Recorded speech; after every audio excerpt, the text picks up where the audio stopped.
has compelled the private sector to invest billions of dollars in a tangible, layered defense. Companies have built dozens of new cables and geographically diverse landing stations to ensure that their data always has a backup path. They've invested in costly cable burial. They are innovating with new detection technology that uses the fiber itself to sense threats. And the industry has funded a global fleet of 24 repair vessels on 24/7 standby. Crucially, the strategies built to defend against routine accidents will also help to secure the network against malicious attacks. However, there are critical gaps where government action is needed. First, designate a single point of contact. We need one federal lead with a dual mandate to shepherd new cable projects through the permitting maze and to build a coherent national strategy for resilience. Second, strengthen deterrence. Current penalties for cable damage date back to an 1884 treaty on telegraph cables, and they are woefully, almost comically, insufficient. Finally, help fast-track cable repair abroad. The global average delay to begin a repair is now a month and a half. Much of that is due to complex permitting in foreign waters. We need a diplomatic push to cut the foreign red tape that keeps repair ships at port. The industry has already demonstrated its deep commitment to cable security. It now looks to government as a partner to help clear the path. Thank you, and I look forward to your questions. Mr. Strong, thank you for your testimony. I too have a young one, or my oldest, away at college, and I do rely on the technology to communicate with her. I now recognize Mr. Botting for 5 minutes to summarize his opening statement. Thank you. Chairman Ogles, Ranking Member McIver, distinguished members of the subcommittees, thank you for the invitation to appear before you today to discuss the critical issue of subsea cable infrastructure security. My name is Alex Botting, and I serve as Senior Director for Global Security and Technology Strategy at Venable, and as a Global Fellow at NYU's Waber Institute for Strategic Competition. For the past decade, I've worked on issues at the intersection of digital technology, telecommunications, and security, promoting policies that will make foundational digital technologies more secure. Over the past 2 years, I've devoted considerable time to the issue of subsea cable security, and recently authored a white paper on the topic, Shoring Up Subsea Cable Security. My full testimony incorporates the key findings and recommendations from that white paper. If I could leave you with just 2 takeaways from today's hearing, they would be that 1, redundancy is resilience. If cables are abundant and repairs are swift, the impact of any incident is limited. This in turn significantly reduces the incentive for our adversaries to engage in sabotage. Accordingly, we should pursue more efficient and transparent approvals processes for laying and repairing subsea cables, while of course maintaining high security standards. Second, our investigations into disruptions to subsea cables today are insufficient. Roughly 70% of subsea cable disruptions are caused by human activity. Yet in almost all cases, we fail to investigate and determine whether the damage was due to negligence or malicious intent. If we believe that our adversaries may intend to engage in sabotage, we must develop the means to distinguish between accidental and intentional disruption and proactively investigate human-induced disruptions. As we seek to insulate ourselves against threats from adversaries, we should note that the continental United States is relatively well protected against a major outage. We're served by almost 100 subsea cable landings, more than any other country. These cables land at diverse points across the east and west coasts, markedly reducing the risk that a single incident, accidental or intentional, could wipe out our access to the global internet. Moreover, in contrast to the radio access network market, trusted vendors are today the dominant players. But because subsea cables are part of a globally connected ecosystem, and because our force projection depends on deployments beyond our shores, it's critical that we work not only at home, but with international partners to promote the implementation of best practices in those countries and enhance one another's understanding of the threat environment. Subsea cables underpin the global internet, And in an era where critical infrastructure is increasingly networked, they are foundational to the operation of critical services upon which Americans rely every day. Given their criticality, we should not take today's security for granted. It is essential that we stay ahead of emerging security threats and resilient against incidents. My full written testimony provides recommendations for the US government across 3 areas: enhancing the resilience of the global ecosystem, protecting individual cables, and implementing appropriate legal and institutional frameworks. The implementation of some of these will be led by other parts of the US government that fall outside of the committee's jurisdiction. So I'd like to draw your attention to 2 specific recommendations which the Department of Homeland Security would be well positioned to lead as a member of Team Telecom and the Sector Risk Management Agency for Communications, IT, and Maritime Transportation. Firstly, DHS should collaborate with industry and other US government stakeholders to conduct a comprehensive mapping of the submarine cable supply chain, to identify potential choke points or areas of reliance on untrusted vendors, and advise industry of appropriate risk mitigations. Secondly, DHS should manage a proactive two-way threat intelligence sharing mechanism with trusted cable providers and vendors to preempt potential attacks and support the evidentiary body needed to prosecute criminal activity. I hope that the committee will consider and implement these recommendations, which will better position us to address threats to subsea cable infrastructure as they arise from foreign adversaries. Thank you. Thank you, Mr. Botting, for your testimony, and I recognize Mr. Frazier for 5 minutes to summarize your testimony. Chairman Ogles, Ranking Member McIver, and distinguished members of the subcommittees, thank you for the opportunity to testify. My name is Kevin Frazier. I'm the AI Innovation and Law Fellow at the University of Texas School of Law and a senior editor at Lawfare. I study how the U.S. can realize the full benefits of AI. As the chairman noticed, a robust undersea cable system is an essential part of that mission and therefore a target for our adversaries. Inadequate attention to this critical infrastructure risks jeopardizing the investments being made in AI, while also exposing the U.S. and its allies to significant disruptions. It follows that the scale and scope of our AI ambitions rise and fall with the responsiveness of the growing threats to the undersea cable system. My testimony focuses on a simple principle. Deterrence should guide our undersea cable system. Deterrence is a function of 3 variables: the cost of an attack, the likelihood of its success, and the magnitude of its success. Bad actors will have little reason to sabotage a submarine cable if doing so is expensive, difficult, or inconsequential. Critically, the same tools to deter sabotage will also make the undersea cable system more resilient to the most common causes of cable faults, which also merit congressional activity. The first variable, the cost of attacking a cable, involves the actual expenses of locating and breaking a cable, in addition to the probability of being caught multiplied by the punishment. New technologies, such as autonomous undersea vehicles, will decrease the costs of attacks. The U.S. should respond by increasing its enforcement capabilities and punishments. To echo Mr. Strong, Congress must amend the Submarine Cable Act of 1888 to adjust the fines for willfully or negligently breaking in a cable to an amount that reflects the importance of the undersea cable system. The current fines are $5,000 and $500, respectively. It's cheaper to break an undersea cable than to go on a holiday trip to Europe. In contrast, New Zealand imposes a $150,000 penalty on any person who breaks a cable, regardless of their intent. To increase the odds of detecting parties, Congress should condition any subsequent cable landing licenses on the cable operator implementing the latest sensing technologies or paying a fee to support the Coast Guard's ability to track ships, submarines, and AUVs. These 2 straightforward steps will alter the calculus of bad actors, who often turn to commercial vessels to carry out attacks on their behalf. A more ambitious, though necessary step involves designating cable protection zones. Such zones prohibit vessels from entering the areas where cable faults tend to occur, and assuming sufficient monitoring, ease detection and mitigation of threats. Looking to the second variable, as Mr. Botein notes, Congress can also diminish the likelihood of a successful attack by imposing heightened responsibilities on cable operators to lay more attack-resistant cables.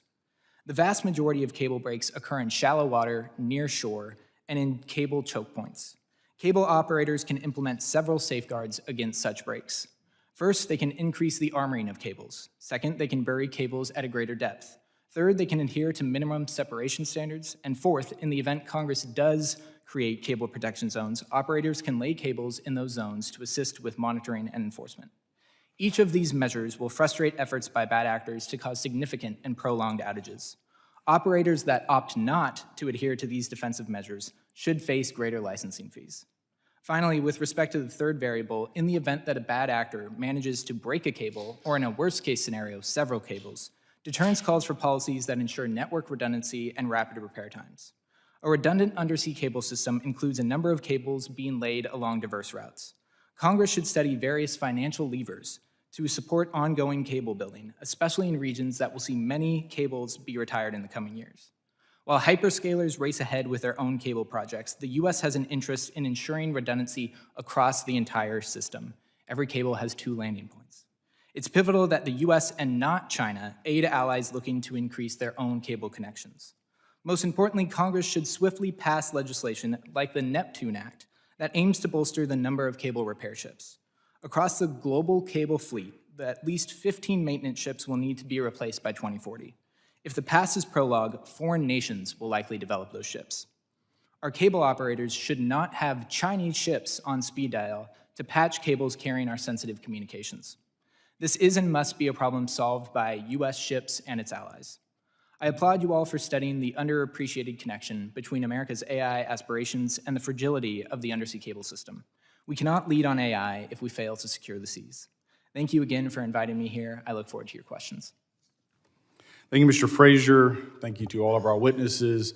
This is an incredibly important subject, and quite frankly, one of those handful of subjects in Congress that should not be partisan in any way, but rather bipartisan, because we are talking about the future of our country.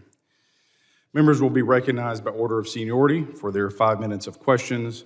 I now recognize myself for 5 minutes.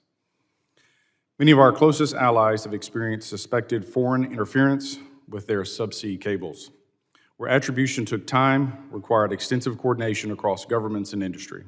U.S. operators worry about similar activity along routes connecting the United States to Europe and Asia, especially since no single federal agency is clearly responsible for subsea cable security. Understanding how the U.S. government should organize itself is essential for building a credible, responsible framework. Mr. Botting, from the industry's perspective, what role should DHS play when operators detect potentially concerning PRC or Russian activity near cable routes, landing stations, or what kind of support would make DHS more effective in that role? Thank you for the question. The main thing that stands out to me is cable operators obviously have access to a certain set of information through operating those cables, but they don't have a holistic view of the adversary. The US government has access to what could potentially be a lot of valuable information that could help them to make appropriate risk determinations about potential future activities by adversaries. And so I think it's essential that we establish a two-way threat intelligence sharing mechanism that ensures that appropriate people within those companies, depending whether that has to happen at a classified level, it could be people with security clearances, it could happen at the unclassified level, that they have access to information about the latest and greatest threats emerging from adversaries. This isn't sort of pie in the sky, this concept of two-way threat intelligence sharing. Our allies over in Australia are implementing something similar at the moment for systems of critical SOCI, systems of critical infrastructure, I believe it is. Anyway, they are requiring that companies report incidents, but also creating a mechanism for voluntary sharing of information by critical infrastructure into the government, which the government can then enrich with their own intelligence and share back out with critical infrastructure so that they are responding to the latest and greatest intelligence as far as the threat profile. For me, that is one of the key things that DHS specifically, I think, would be well positioned to facilitate. And it should be noted, we have similar type of cooperative agreements with nation states, whether it be the Five Eyes, Seven Eyes, 14 Eyes groups. Obviously, these are private companies, and so different protocols would be needed, but that being said, your point is well taken. Dr. Cronin, based on recent cable incidents in Europe, what lessons should guide U.S. planning for attribution, public communication, and multinational coordination when foreign interference is suspected? Well, thank you, Mr. Chairman. And I am struck by the commonality in the recommendations across the panelists. And first, how greater resilience can help to protect these cables and also to deter. If adversaries know that any attack is going to cause minimal disruption, that should reduce their incentive to do it in the first place. Second, attribution. As was pointed out, often we don't know who's responsible. Even in these cases of the Chinese attacks against Matsu Islands and these recent cases in the Gulf of Finland, questions about was this intentional, was it deliberate or not, and so having better information to attribute the source and of the attacks would be helpful. And then third, an ability to hold those responsible accountable. In this case of the Gulf of Finland, Finland tried to prosecute the seafarers and the Finnish courts throughout the case. And so if there's going to be no consequences for these kind of attacks, it obviously makes it easier for our adversaries to continue. So I think those are the three areas where we need to focus. Well, Mr. Strong, we've seen where these disruptions have an immediate impact, but yet the recovery period is often slow, laborious, and then attribution is a problem. If the PRC or Russia disrupted several U.S. connected cables simultaneously, what sectors would experience problems first? What are the challenges? And what kind of repair ship capabilities, availability do we have? And you've got about 30 seconds, sir. Thanks for the extra challenge there.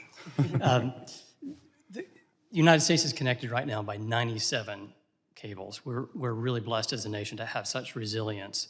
If there were purposeful cuts to some of these cables, it likely would not be felt or even noticed by most Americans. It would take an incredibly concerted effort to simultaneously cut enough to cause noticeable damage. I could say more later.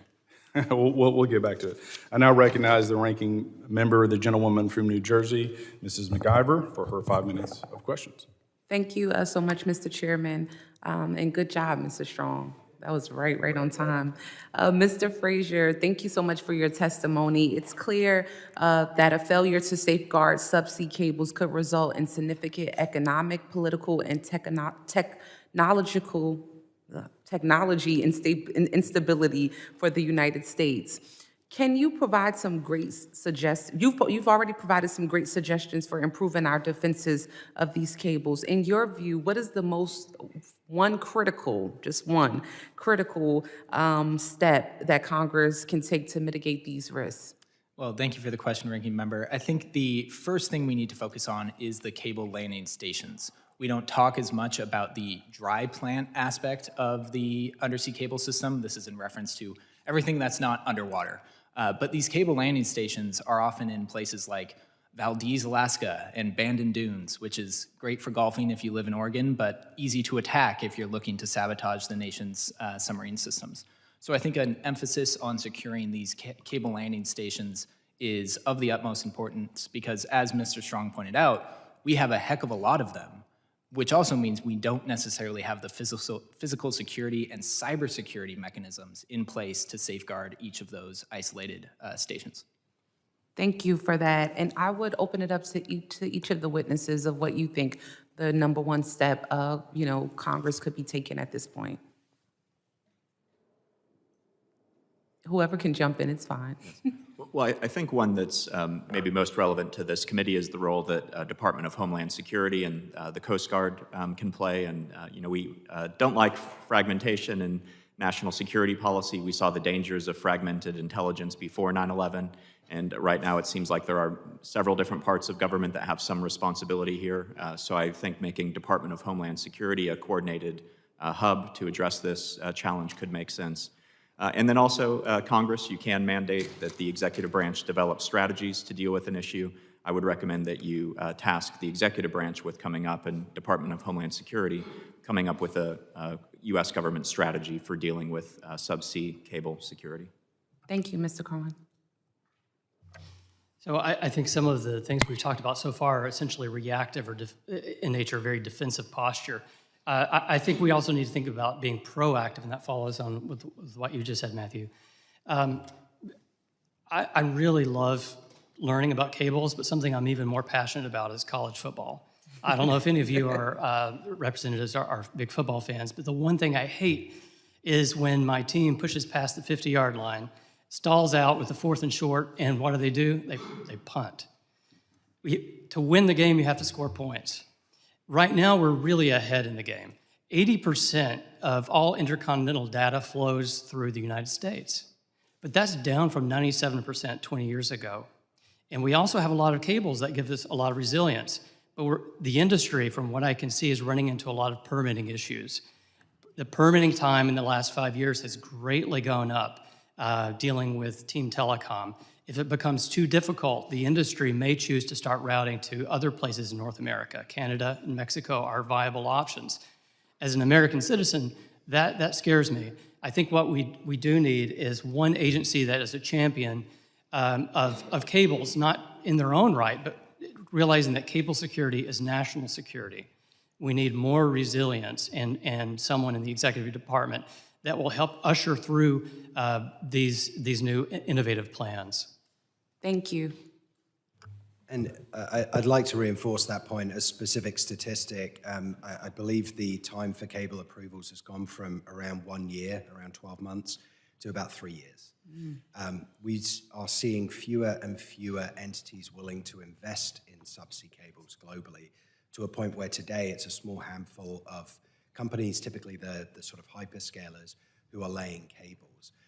In that environment, we are not driving towards abundance, and abundance is our real strength here. If we have more cable capacity than we need, then we can afford to have incidents on individual cables, and we reduce the incentive for adversaries to engage in sabotage on those cables. So completely agree. I think some level of reform and greater efficiency and creating a single point of contact around that is very important.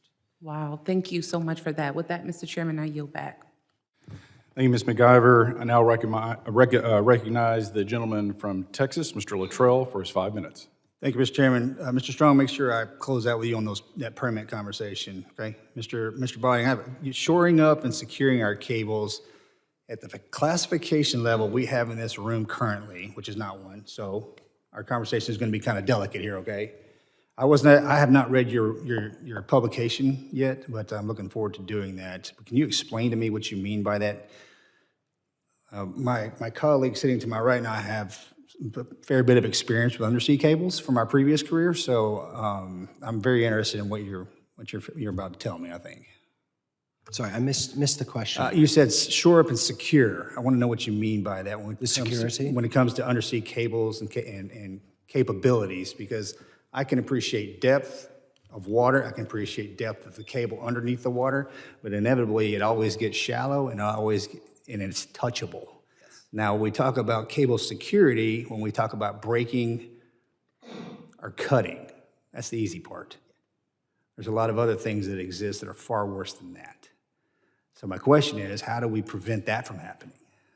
And that question is in terms of cable tapping, or it's in terms of, yeah. We can go into that a little bit, I think, but at a higher level. So, I mean, as I would look at the risk profile to cables, I think cuts is the biggest concern in terms of frequency of what occurs. Well, I think the long-term damage is a lot worse if it's tapped, but that's my personal opinion. Sure. So, I mean, happy to walk through that because, like you, I would look at that as something our adversaries would very much like to do. There are challenges to it. If you take a cutting-edge cable today, like the Grace Hopper cable, which goes across the Atlantic, that'll generate 352 terabytes per second of data, I believe. Over a year, that is about as much data, I believe, as the whole mobile internet usage globally. So it's a vast, vast amount of data.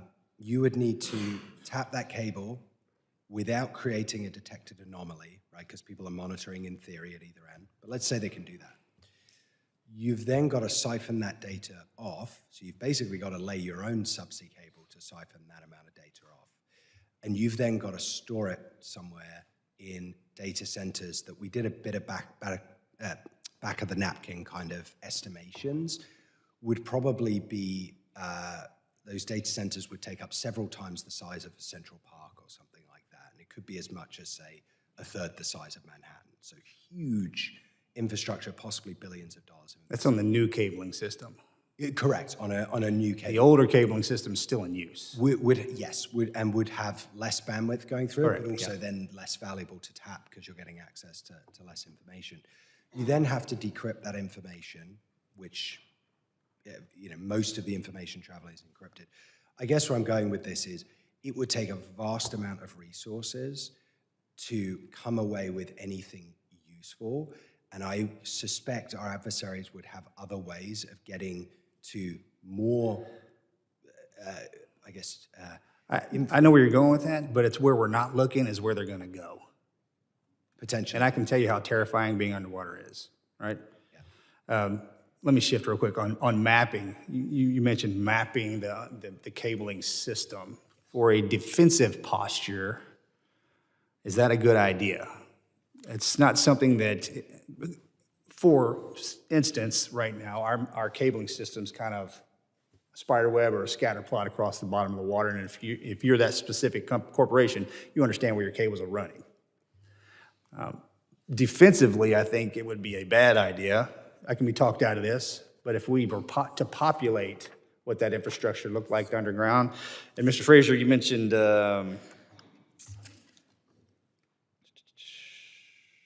you said something about the same thing, where if we the cable areas that don't allow ships to go across just in case, and if we create that, that's kind of a bullseye Right. for the nefarious actors. Thank you for that question. I think the cable protection zone is a blessing and a curse, right? There's a huge trade-off here of concentrating cables in any specific corridor, like we've seen New Zealand do, like we've seen Australia do, and Denmark. The benefit of that is it tremendously eases the enforcement burden, right? Instead of having cables laid across the entire West Coast, if you concentrate them in a narrower environment in terms of the actual enforcement and monitoring, that's made tremendously easier.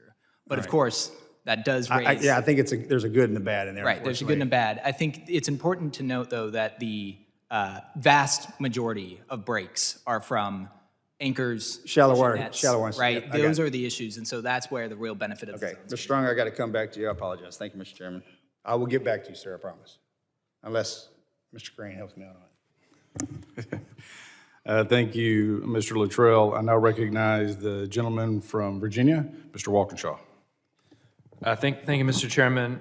I just want to dig in a little bit, Mr. Strong, and then maybe others want to weigh in on the permitting process. And someone mentioned a 3-year process, and obviously the process isn't you fill out an application and drop that application off with one agency and your permit is approved 3 years later. So can you give us the summary of what that permitting process might look like for an entity hoping to lay a new cable? And then I want to try to talk through how could it be streamlined? Sure, there's a whole industry attached to the cable industry just for permitting. I'm not a permitting expert. From what I understand, you usually have to go through municipal entities, state entities, and the federal government. I think that's what your question is, the federal.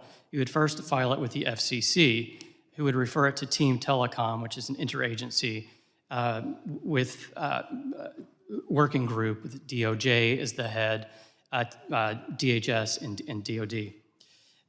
The problem with the permitting that we've seen is that the government obviously wants to make sure these cables are secure, but there's a complicated interagency process with each one has their own duplicative, at times, requirements, and they're able to stop the clock on the permit to ask more questions. So whereas things were 100 days 10 years ago to expect an answer back, there was one cable that had to wait 908 days.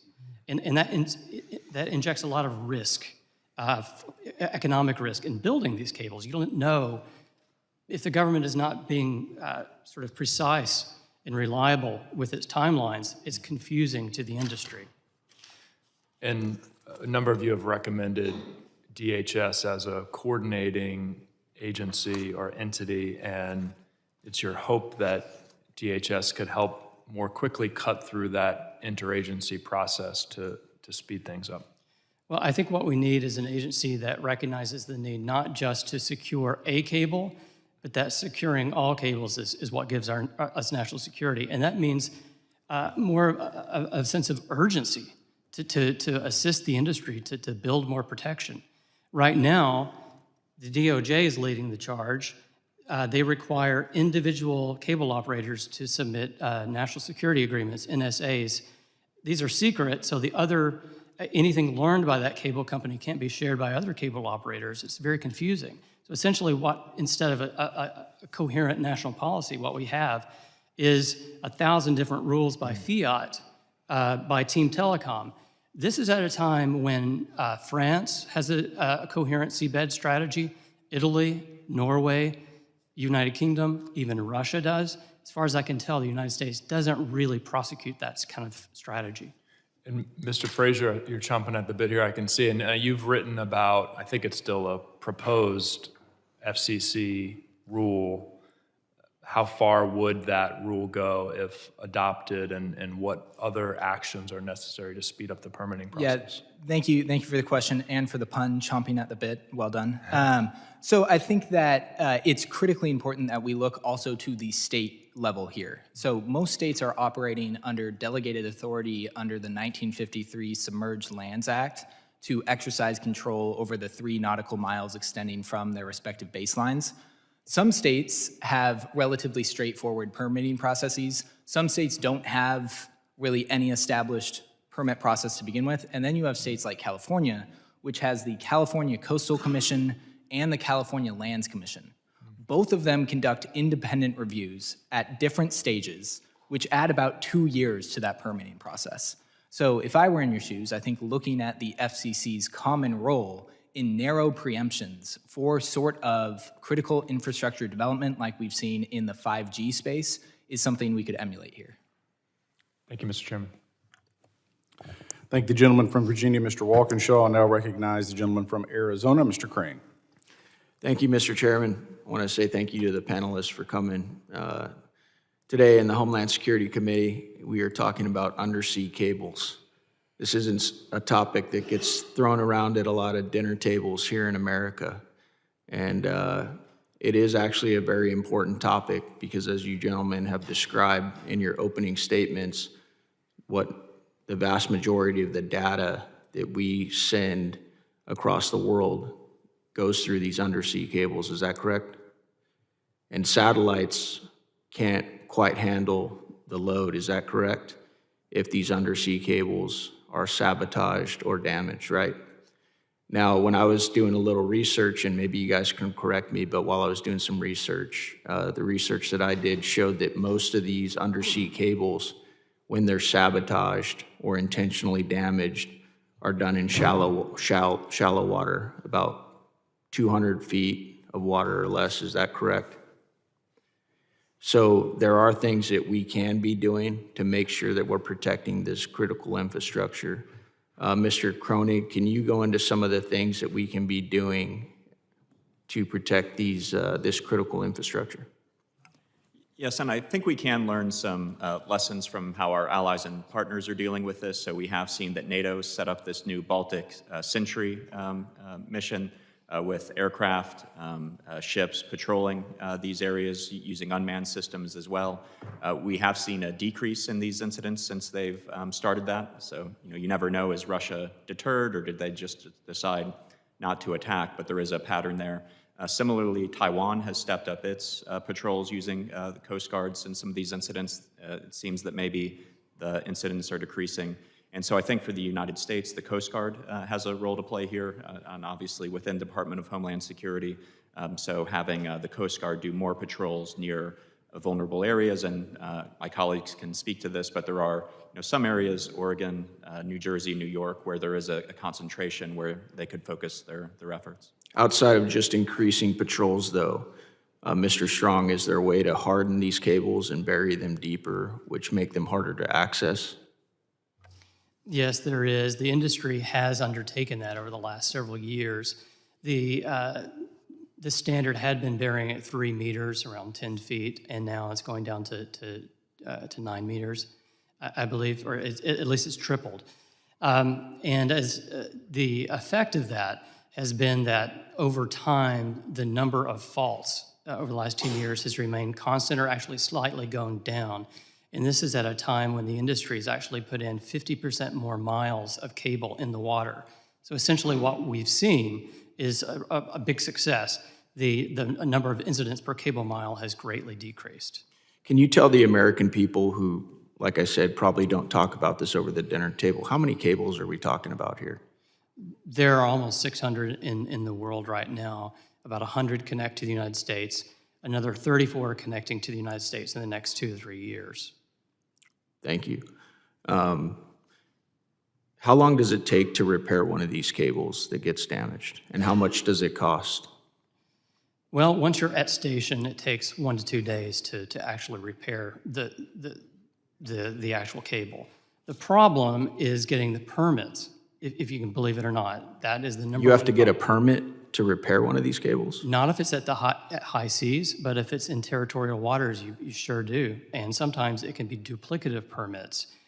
One of the worst areas of the world right now, if you have a cable break, is Indonesia. And that's because they have cabotage restrictions. They essentially require that their vessel be Indonesian flagged or crewed, or perhaps both. I can't recall. It can take months to get that permit. And I would caution the United States government not to adopt similar laws, because right now you never hear about American cables breaking. They actually do break all the time. It's just because we have so much resilience and we're able to repair effectively and quickly.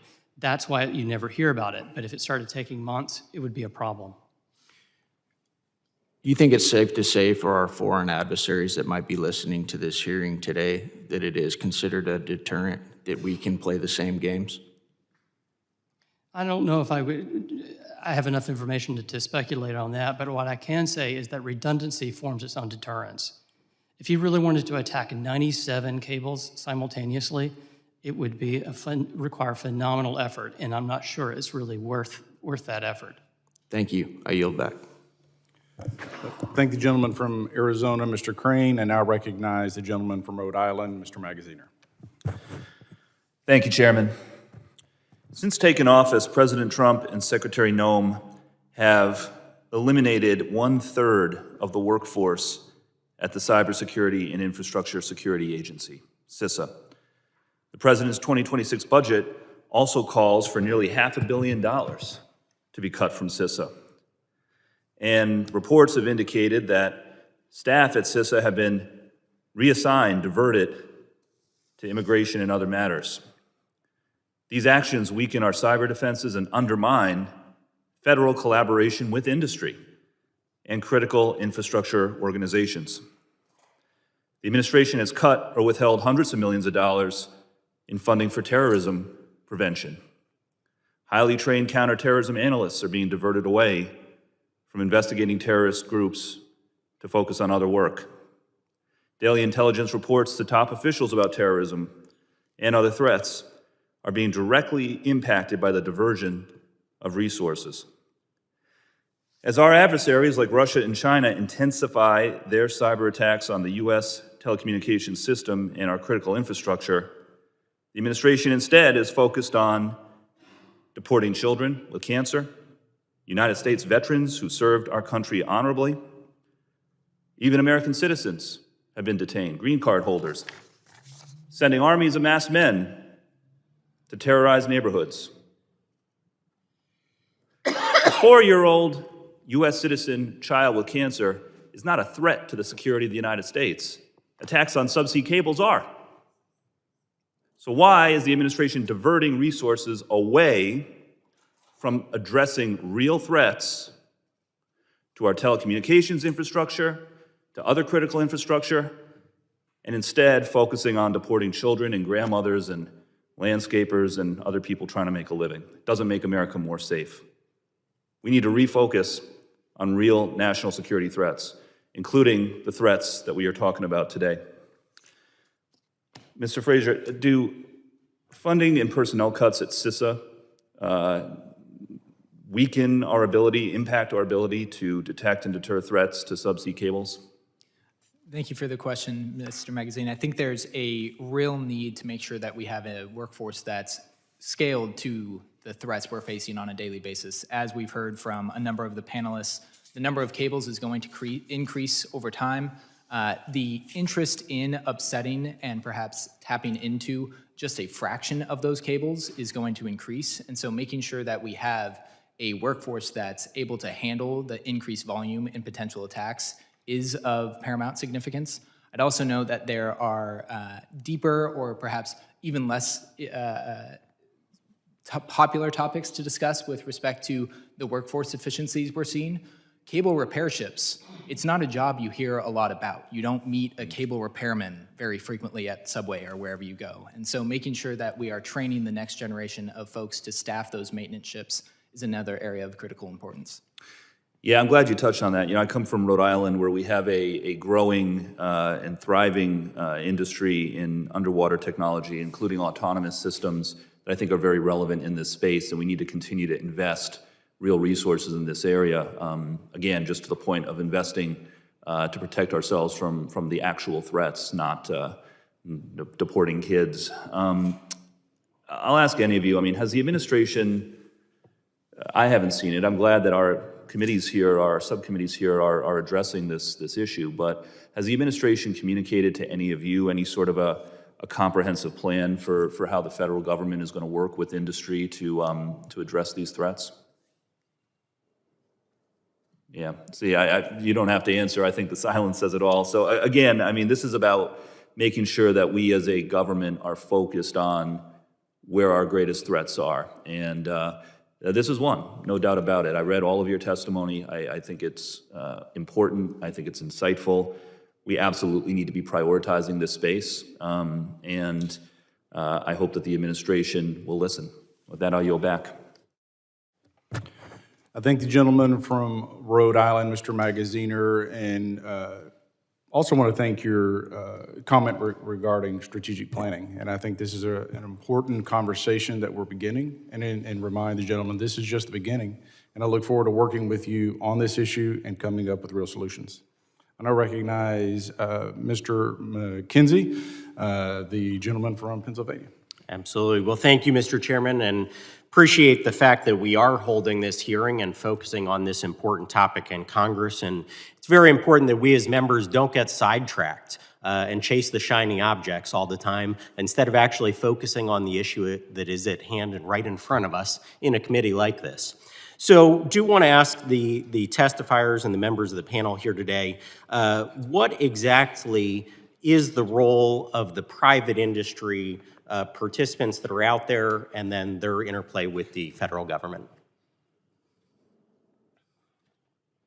I suppose I could start. I would say that the cable industry, the private industry, is the first line of defense for the national security of these networks. They're the ones who first detect faults. Then they are required to notify the FCC, which shares the information with the Coast Guard and DHS. Then the industry itself is expected to repair the cables, which is what happens. The industry's been around for about 150 years, and it's accustomed to failure. It's a fact. Accidents happen all the time. And so they've come up with multiple strategies for defeating this, not just denial or hardening the asset, but deterrence, but with cooperation with other seabed users, detection technologies that I would like to talk about with you, Mr. Luttrell, and several other strategies as well. Now, the multiple companies that are in the private industry focusing on this type of work, is that what leads to the redundancy and resiliency for America, or is it multiple points of connection, or both? Can we talk about that? It's everything. There are multiple companies, fortunately, so there's a lot of competition in that space. There are multiple cables. There are multiple landing points. And I'm sometimes asked what I worry about the most about a single point of failure. There is no single point of failure. There's no kill switch for the American internet. Trusted vendors are installed for the most sensitive equipment on these cables. But the areas of the landing station has been a concern of the industry. On the U.S. East Coast, just 10 years ago, so many cables were concentrated in the New York, New Jersey area, and they've spent billions of dollars of building landing stations up and down the East Coast since then. Conversely, the West Coast is a potential problem. There's more herding of cables there. There are a lot of national marine sanctuaries up and down the coast of California. They're essentially a no-go zone for the cable industry. And if we were going to worry about a national strategy for resilience, that's an area where there should be some improvement. And so what I'm hearing, though, is that the private industry, that their role in this subsea cable space is actually a huge benefit for us, probably a competitive advantage to other countries around the world that don't have the technology companies that are doing this type of work in this space. So that's something we want to continue to foster. We don't want to impede that kind of private sector activity. But there is, you're saying, a potential space for the federal government to step in. So in a national strategy conversation, is it something that we should be looking at from a government perspective on the whole, or just in targeted areas where there are problems? Well, I'm a law professor, so I have to answer it depends. And so I think if you look at different components of the undersea cable issue, we'll see a different makeup of where we need to see private actors taking the lead and the government taking the lead. To start, I would recommend that for the FCC licensing process, we need to see resiliency planning as a part of that application. If stuff does hit the fan, who are these cable owners going to turn to? It's still the case that we have Google, Meta, and other of our hyperscalers turning to ships owned by China to repair their cables. And we've seen proposals, for example, to ban Chinese-affiliated entities from laying, maintaining, repairing U.S. cables. I think that's a wise position to take because the odds, for example, of China, when they're repairing a repeater, installing some malicious add-ons to that, we don't know just how high or how likely that may be. And so I think having an explicit ban on Chinese intervention on this piece of critical infrastructure makes a lot of sense. Great, well, thank you. I see my time is about to expire, but I appreciate the point of rebuilding and bringing back American shipbuilding. That is critical to our national security in so many areas, not just here with the subsea cables, but appreciate you raising that today. And again, thank you all for being here today. I thank the gentleman from Pennsylvania, Mr. McKenzie, and I recognize the gentleman from Louisiana, Mr. Carter. Thank you, Mr. Chairman, and thank you to our witnesses for being here today. Protecting our subsea cable infrastructure is critical to national security and to our U.S. economy, which increasingly relies on online markets.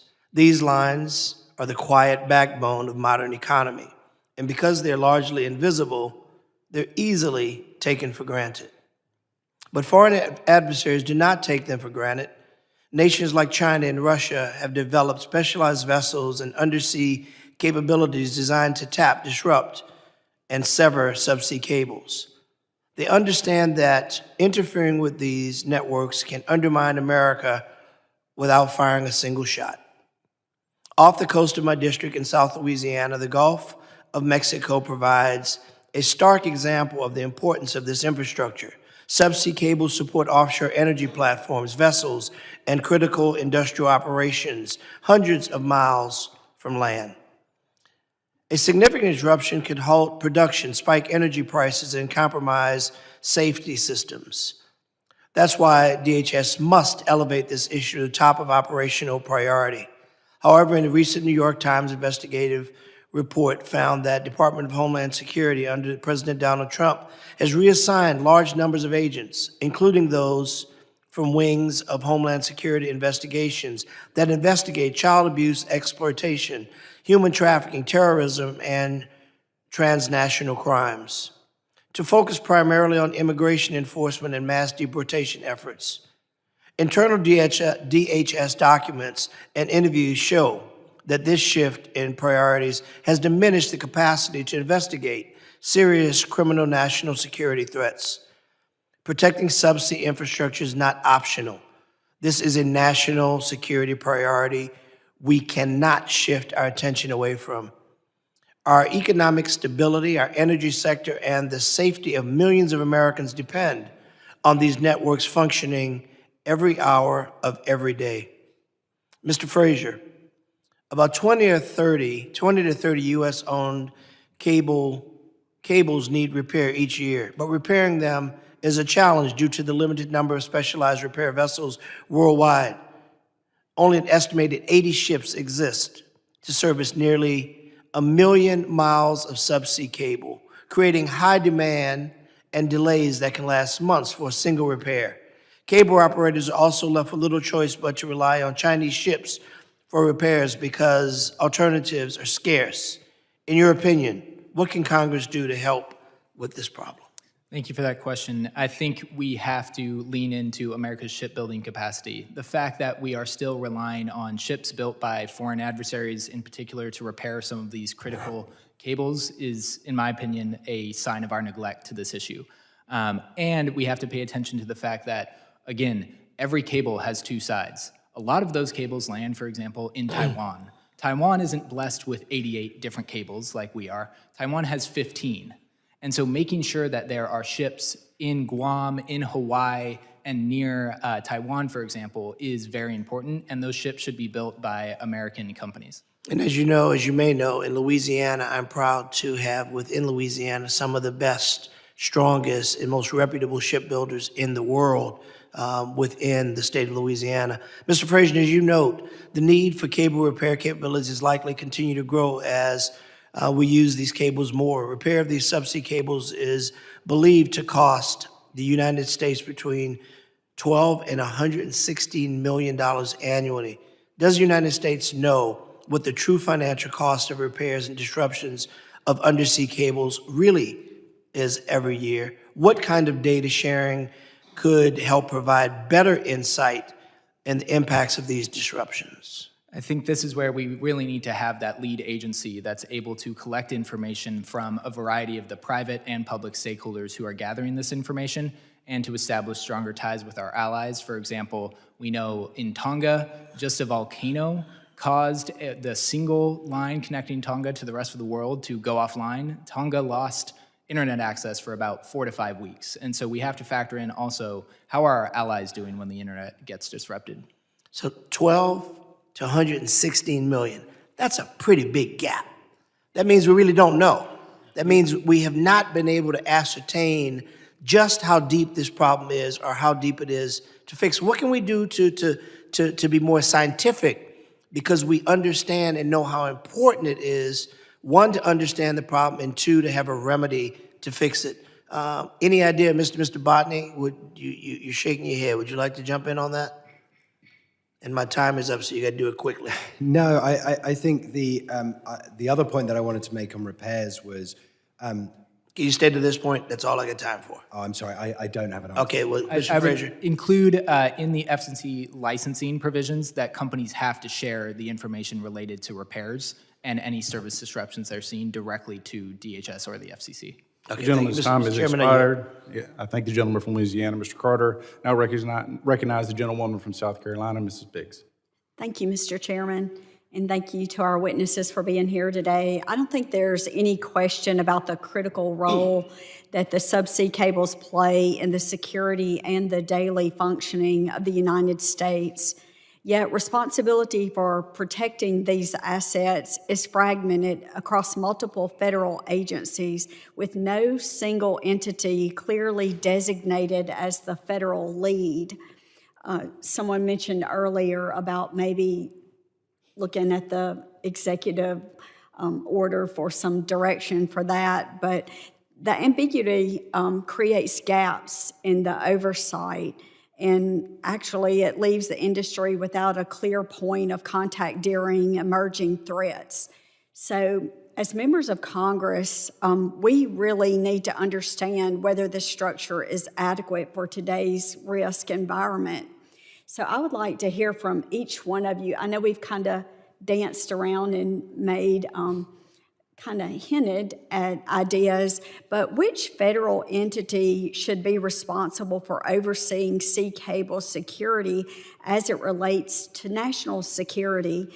And what core responsibilities should the agency hold?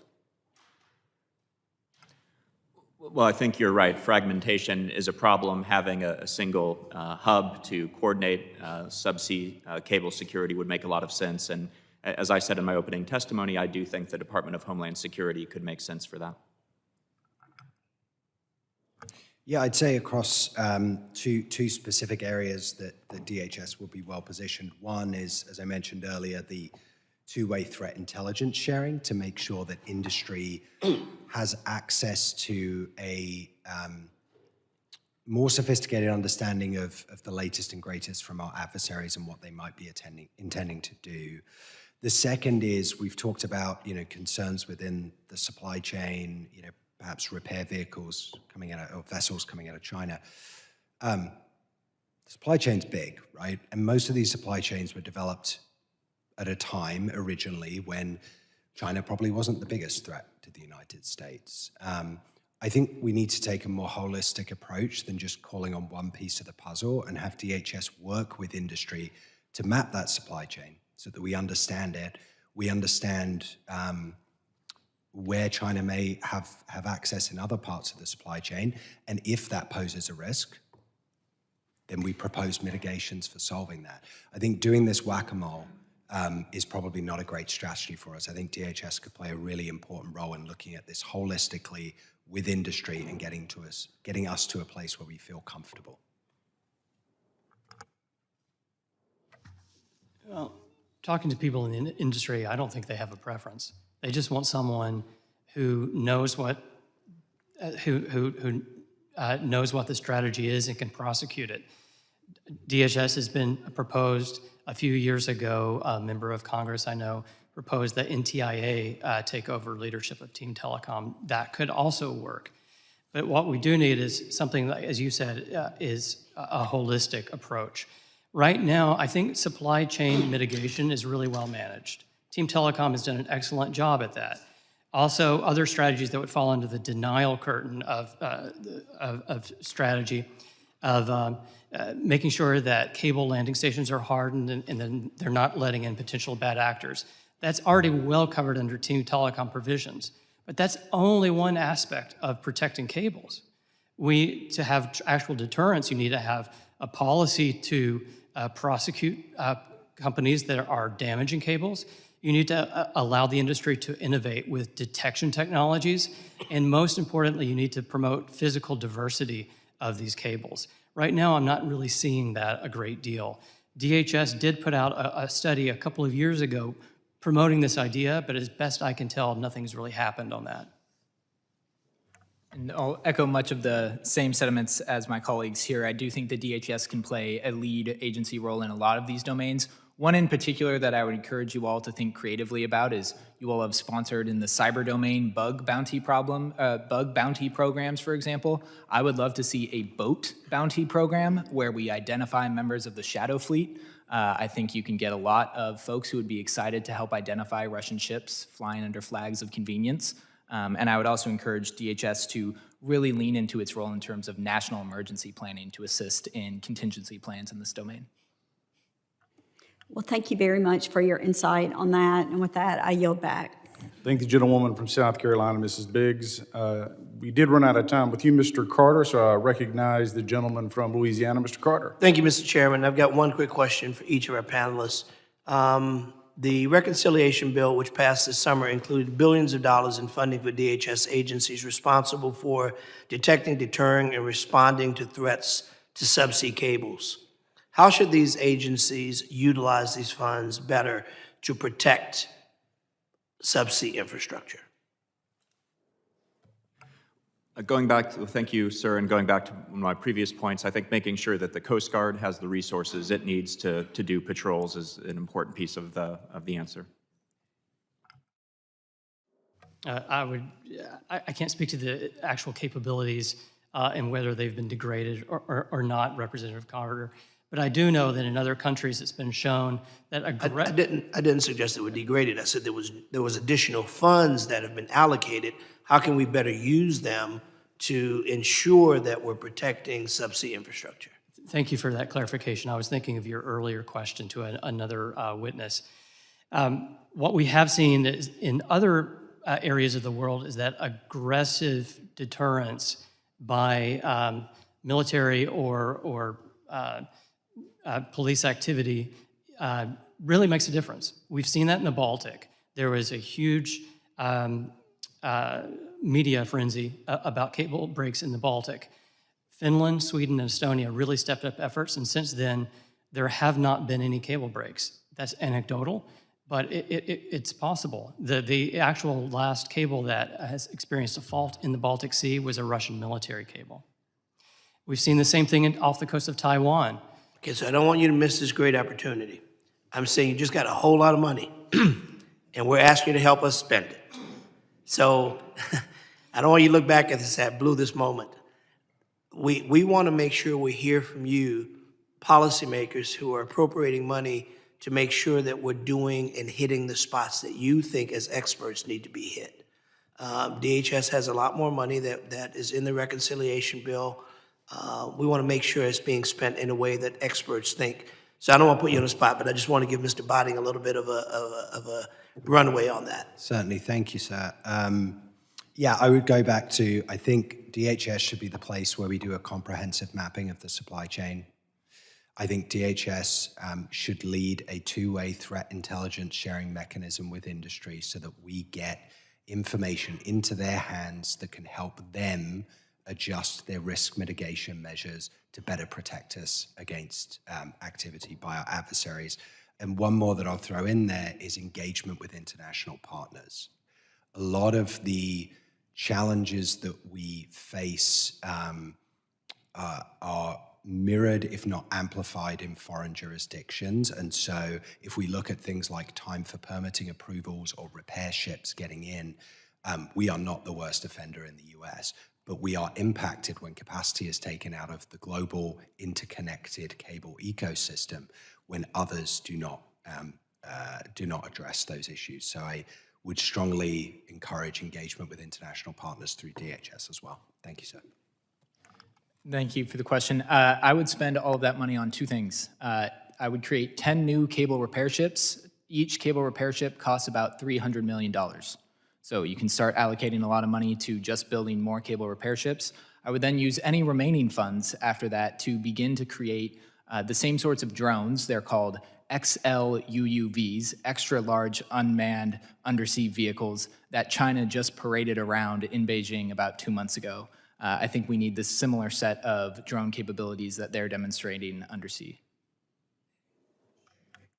I thank the gentleman from Louisiana, Mr. Carter, and for your follow-up questions. I welcome Mr. Fong to the Cybersecurity Subcommittee, and I recognize the gentleman from California for 5 minutes. Thank you, Mr. Chair. Thank you to the witnesses. Thank you for the hospitality, and certainly excited to be part of this critical conversation on the cyber infrastructure subcommittee. My first question to Mr. Botting, it was alluded by my colleague from Texas, but the PRC continues to expand its technical capabilities for intercepting and collecting global communications data, including data that travels across these subsea cables. Given the PRC's rapid investment in quantum computing and its known practice of harvesting encrypted data for future exploitation, what steps should the United States and our allies take to ensure that the data moving through subsea cables remains protected, not only today, but also against future decryption attempts that could enable state-sponsored cyber operations years or decades from now?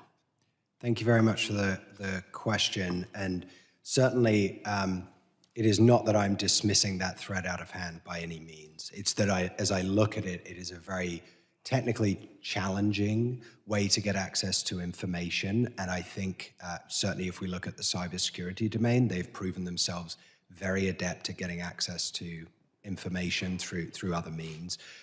Is a very important point, though, that part of the kind of scenario I walked us through earlier was the idea that a lot of the data is encrypted, right?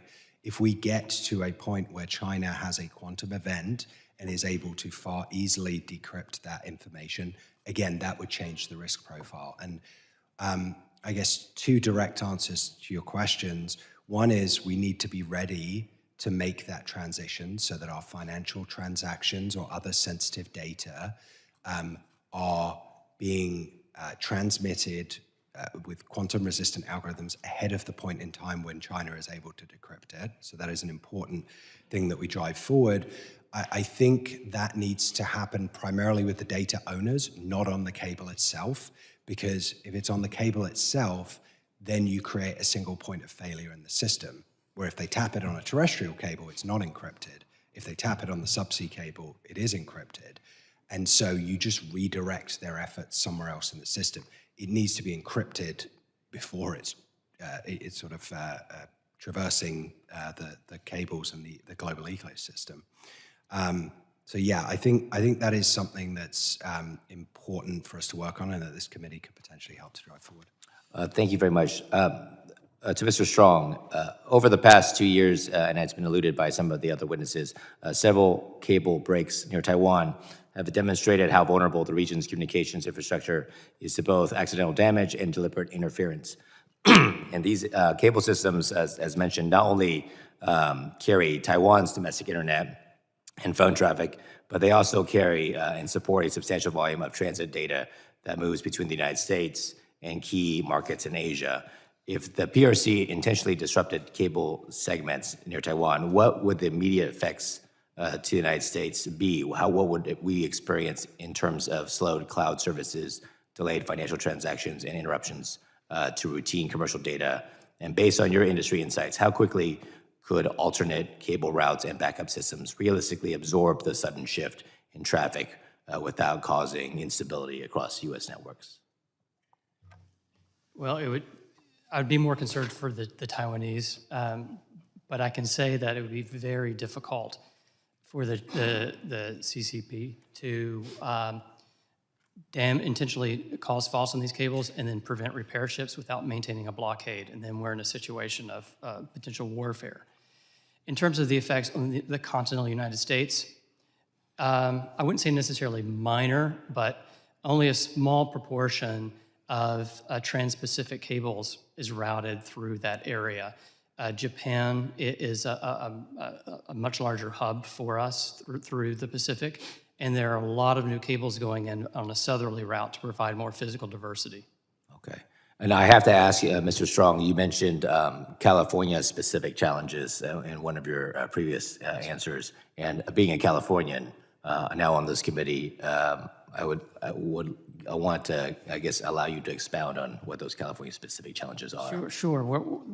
The way as I understand it, the normal permitting process for going through U.S. territorial waters is applying for a permit with the U.S. Army Corps of Engineers, and that's pretty well founded in both for installation and quick repair. It generally has not been a huge problem.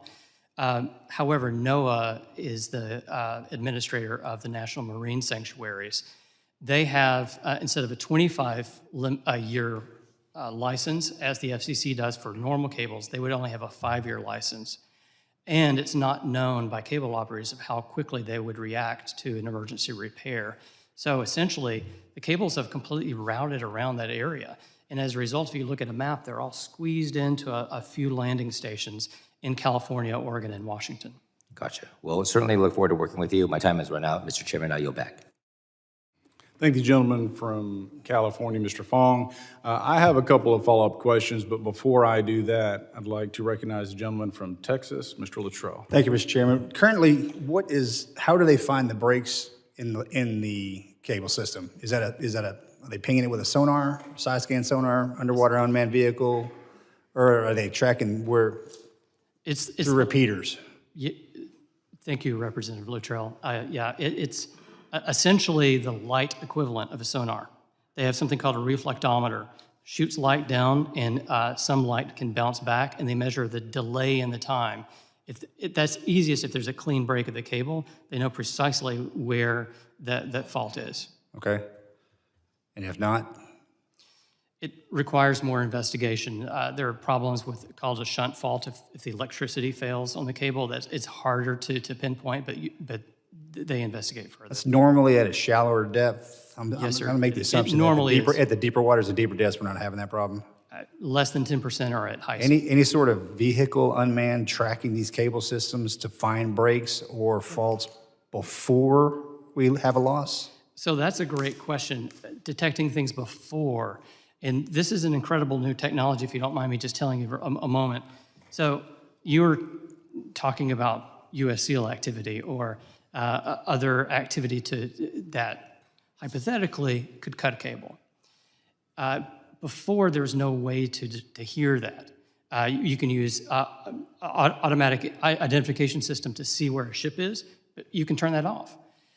The industry has developed something that allows the light signals and changes to the light to actually hear what's going on. So if you actually go and touch a cable that has this technology on it, it sounds like this. You can actually hear it. You can also hear ships that are dropping the anchor near the cable. It's a remarkable new technology, but the industry is kind of afraid of adopting it widely because they don't know how that is going to be permitted. It could greatly complicate the permitting process. So if we want the industry to adopt this incredible new technology, we need to give them a little bit more assurance of what would be allowed. All right, thank you. Thank you, Mr. Chairman.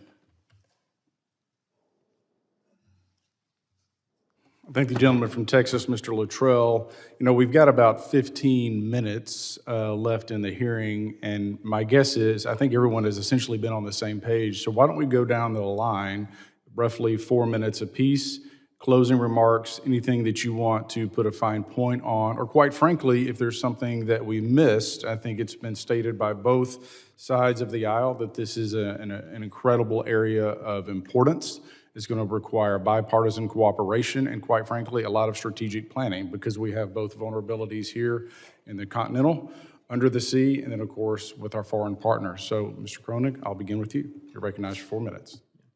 Well, I think one important issue we haven't spent enough time on is the Chinese-owned and operated and maintained cables. And the internet developed in the 1990s, the 2000s. It was a more peaceful time, a time of globalization, a lot of economic interdependence between the United States and China in all areas, including in this one. And so as we think about a global strategy to de-risk from China economically, this is another important part of that. And I think the message has gotten to U.S. industry, and my colleagues can comment that Chinese equipment is a problem. Landing points in China is a problem. Google was blocked from having a landing point in Hong Kong recently. And so I think there are going to be costs to efficiency because of that, but it is worth it for national security. And this gets back to this point. Industry, I think, is an asset for us. But industry left to its own devices is often going to make decisions based on profitability. And so I think the U.S. government does have an important role to play in national security. Even though we're relatively protected here, our allies in the region do depend more on Chinese owned and operated cables, and so that is something to be aware of, and does get back to this espionage point. China doesn't have to tap into our cables if they're operating them themselves. So I'll stop there. Thank you. I think I'll use a few minutes to address a couple of questions that were left unanswered, and I hope both will provide some comfort to the committee. First of all, Representative Luttrell asked me to convince him otherwise that mapping the infrastructure is not dangerous. Well, some things can't be hidden, and cables are one of those. If you think of other critical pieces of infrastructure, roads and bridges, do you think it's a good idea to classify those? Well, no, we economically need them, and we'd be running into them if we didn't know where they were. The same goes with the electricity grid. The first thing you do when you bury a line is notify and map where that is so that there's less risk of electrocution. The same goes for submarine cables.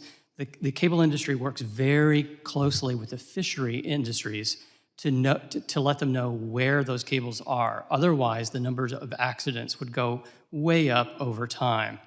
And it would also make it more difficult to discern what is malicious versus what is an accident. We'd be so overwhelmed with accidents. My company does collect a lot of sensitive data. We don't show, however, the specific location of the cable landing stations nor the specific location of the cables. We don't provide that, at least to our normal clients. The second thing that I hope is a little bit of comfort is I think there might be a misconception that the United States relies on Chinese repair vessels. That's simply not the case. We do rely on repair vessels from friendly countries, NATO partners, Japan, Korea. There are a handful of ships in the sea that are Chinese flagged and operated. The United States does not tend to use those, and in fact, U.S. operators have commitments with Team Telecom not to use those for repair. And in fact, the only place where those ships operate are in the South China Sea and the coastal waters around China. So it's really not, that aspect doesn't scare me as much. That is being handled right now. And I think what I would just close with is that this is one of those rare opportunities or moments where the private sector is almost completely aligned with the public need. The last thing cable operators want is a cyber intrusion on their cables, so they have heavy cybersecurity, and the last thing they want is physical security. So they've already committed a lot of money to protect the cables, and I think they're really looking forward to having a continuing and more open dialogue with the government on how to move that forward. Thank you. Thank you, Mr. Strong. Mr. Botting, closing remarks. I recognize you for 4 minutes. Thank you, Chairman. Equally want to address a couple of points that we didn't delve into too deeply here. One is on repair capacity. One aspect we have not talked about is what is the scenario in which we are needing rapid repair capability across multiple cables. I should say we in the US or partners internationally with whom we're interconnected. We had an example in the Red Sea where Houthi rebels were shooting at ships, and a ship had to drop an anchor, and that anchor sliced a whole bunch of cables. Commercial repair ships are not going into that scenario to repair those cables. And so I do think there's a question, if we believe that an adversary is going to engage in sabotage on our cables, the government needs to work with industry to figure out when a commercial vessel's going in and when is it potentially the US Navy or some other part of the US military that's going in to repair these cables. That kind of scenario planning, if you believe that that eventuality is a possibility, is incredibly important, and I would encourage the US government to work with industry on that. Secondly, I want to reemphasize a point I made in my opening remarks. Around 200 incidents per year happen on those 600 cables, and they don't get investigated very well. And that leaves a huge opportunity for adversaries to engage in gray zone activities, cutting cables, and just say, sorry, it's an accident, it happens all the time. We need to get better at investigating those incidents and understand why they happened. There are perfectly normal, benign reasons why it happens. Being out at sea, you get, very bad weather, things like that, you need to drop anchor. It will happen to some extent, but we actually need to find out if that is what happened, or if a member of the Shadow Fleet went through, dropped its cable, and intentionally sliced key cables in the Baltics, for instance. So I agree. I think a lot of our allies in the Baltic Sea are doing great work in starting to push that forward and actually seeking to prosecute some of these things. To the point made earlier about cable protection zones, it's a reason why I'm skeptical about cable protection zones, because you are concentrating your risk, and the only way to offset that is to very actively investigate and prosecute when somebody does something bad in that cable protection zone. And we're not seeing a lot of people doing that internationally at the moment. Finally, I just go back to my 2 recommendations specific to DHS. We need a two-way threat intelligence sharing mechanism to ensure that the private sector is aware of threats and particular tactics that adversaries may use. And we need to do a good mapping of the supply chain, which I think DHS is well positioned to do with industry. So with that, thank you. I do believe the gentleman from Arizona has a follow-up question, so I'll go to you, Mr. Crane. Recognize you for 5 minutes. Thank you, Mr. Chairman. As I'm thinking about this topic and how to defend our subsea cables, One of the things that I'm thinking about is, obviously, we can harden the cables along our shores a lot easier than we can, defend and harden where they go to, right across the sea to other countries, allies of ours. Have any of you guys done a cost analysis is it cheaper for us to actually harden these cables with everything that goes with that? Or is it cheaper for us to just build up our ability and our fleet to repair these cables? Mr. Strong? Yes, sir. Thank you for that question. About 12% of the world's cable mileage is buried, and that accounted for 60% of the time to lay it, or essentially the cost. It's hugely expensive to bury it. It's typically only done in shallow areas or areas with other seabed industries, like fishing. Now, you could mandate that it gets buried even further, but then you have to think through the economics of that. What is going to provide us more protection? If we say you bury it the whole way, that's the cost of 3 cables. I would guarantee you that you would have more resilience by building 3 cables rather than having one that is buried the entire way. I also don't know of the physical constraints on armoring a cable at deep sea. There are limits to the winch power on the cable, so as it's laid, and certainly if it were need to be recovered, it might simply be impossible. And finally, hardening always sounds like a great thing. And these cables, this is an actual cable. This is what it is at deep sea. Shallow wind, you have steel armor around it, but really that's more to protect against environmental problems like rock chafing. Steel armoring around a cable is not going to stop an anchor. So you need diversity. That's the #1 way to protect. Thank you. I yield back. Thank the gentleman from Arizona. Mr. Frazier, if you'd like to offer some remarks, but also I would love for you to touch on AI and what that's going to do with our need for additional bandwidth. Obviously, if you want to touch on energy demand, but also, of course, the hardening that goes therein. Recognize the gentleman for 4 minutes.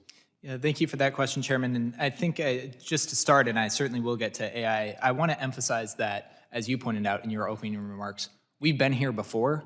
We've had reports from 2004, for example, from DHS, basically enumerating every policy proposal we heard here today, and we've punted the issue to subsequent Congresses. And so I would just emphasize that, to me, the developments we're seeing in China with respect to their drone capabilities in particular should be regarded as a sort of Subsea Sputnik moment that we're living through right now. If we don't act and make sure that we're protecting Taiwan and make sure we're protecting our allies and make sure we're defending our own undersea cable infrastructure, we may be sitting in this room again in 2035, having the same conversation. So I do think this needs to be a priority because, in particular, we're going to see this increase in bandwidth demand only increase with our reliance on AI. If you talk to Meta officials, one of their main data center executives made a fantastic line, which is, a data center without the undersea cable system is just a warehouse.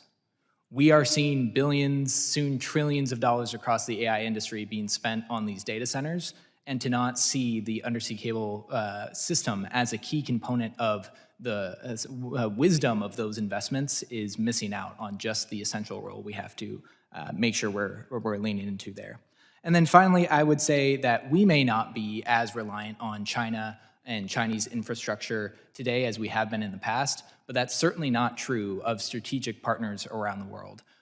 We need to be studying and paying close attention to the digital Silk Road, specifically in the Middle East and North Africa, where China is experiencing tremendous success in getting other countries to buy into its cable infrastructure and to broader economic and technological infrastructure. And then I would emphasize that perhaps outside of the confines of this meeting, paying greater attention to international law is something that we should lend support to with respect to countries like Estonia, Poland and Finland. They are trying to see an expansion in our interpretation, for example, of what it means to defend national sovereignty in the EEZ and outside of territorial waters. But finally, I would just say really taking the lowest hanging fruit first and starting to make progress on these fronts by, for example, updating the penalties in the Submarine Cable Act of 1888 to make sure that people can actually be deterred. I want to thank the witnesses, and to your point, this is certainly an area where we need to move and move swiftly, which is why the Cyber Subcommittee, we just moved and passed in Congress the Pillar Act, which I was the author of, and then also the Resilience of Foreign Entities. And so we'll continue to work in this space, and my commitment to the panelists and everyone on this committee is that I will be a loud voice as we continue to expand, protect, and quite frankly, better strategic plan around this very issue. Again, I thank the witnesses for their valuable testimony, the members for the questions. The members of the committee may have some additional questions for the witnesses, and we would ask the witnesses to respond to these in writing. Pursuant to Committee Rule 7E, the hearing record will be open for 10 days. Without objection, the subcommittee stands adjourned. Thank you all.